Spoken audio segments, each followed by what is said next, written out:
د محبت او د عشق رښتینی ملګری و ابوبکر صدیق رضی الله عنه. هسې دود والا مجنون نه و، شیدو والا صحیح او رښتینی عاشق و د نبي علیه الصلاة وسلام.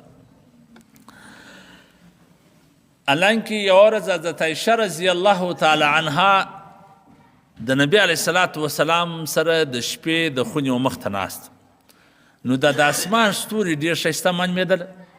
نو هغه شپه کې خو دا ډېر بتۍ و، دا بلپانو بجلۍ نه ولې، اسمان به ډېر د ستورو دی ډک معلومېده ښایسته.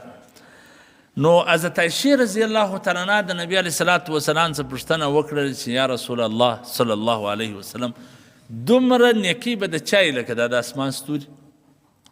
حضرت نبی کریم صلی الله علیه وسلم ورته وفرمایل چې دومره نیکي د حضرت عمر رضی الله تعالی. حضرت عایشه رضی الله تعالی عنها مثلا د پریشانه سوله، خوابدې سوله، نبی علیه الصلاة وسلام ورته وفرمایل چې ولې دی کښېنستې؟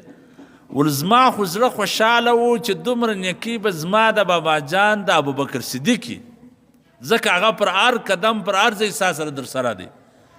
نبی علیه الصلاة وسلام ورته وفرمایله چې ستا د بابا جان د ابوبکر صدیق هغه د یوې شپې چې د ما د په غار کې سره تېره کړې ده، د یوې شپې نیکۍ دونې دي لکه د اسمان ستوري. د حضرت عمر رضی الله عنه د ګډ عمر نیکۍ دومره